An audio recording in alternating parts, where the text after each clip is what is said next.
For this recipe, we only need 3 ingredients, that is the carrots, some cabbage, and mayonnaise. I'll be using some homemade mayonnaise. I'll leave a link to that in the description box below. Then you can figure out how to make your own. You can either do it similarly or you can tweak yours a little bit. I'll start by peeling my carrots, cutting off the root and tip.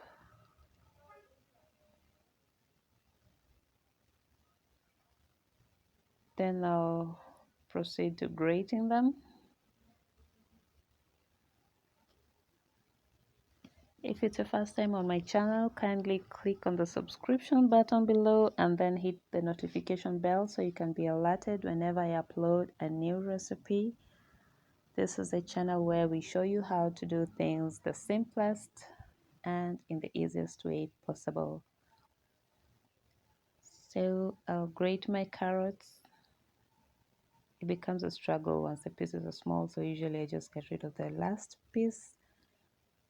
And I like to use the fine section of my grater. I find that matches the size of the cabbage once I mix them up together.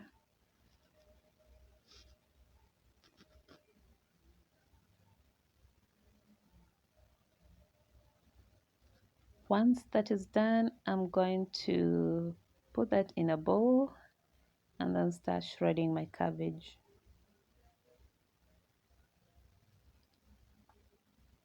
I like to make the pieces as fine as possible because it's a lot easier to eat raw cabbage when it's finely chopped as opposed to large chunks of it.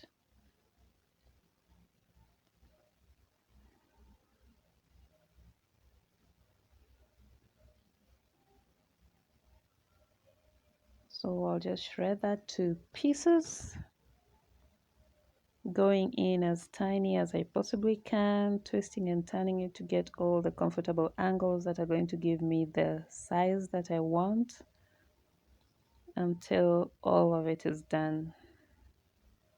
Usually I just like to prepare enough salad that I'm about to use so that it doesn't stay too long before it's used. And salads are best served chilled. They taste better that way. So I'll put that in the bowl as well. Mix it up before I add anything else,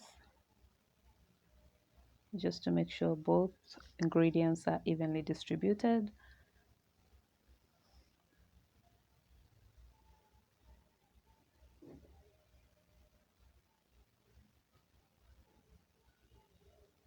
Once that is done, I'm going to add my mayonnaise. The good thing with making your own mayonnaise is you can smother it and use as much as you like.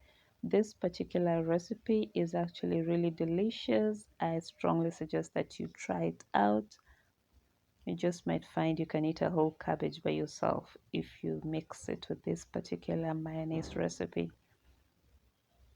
I like to have mine really thick so that it doesn't just flow to the bottom of my salad. It stays evenly distributed throughout.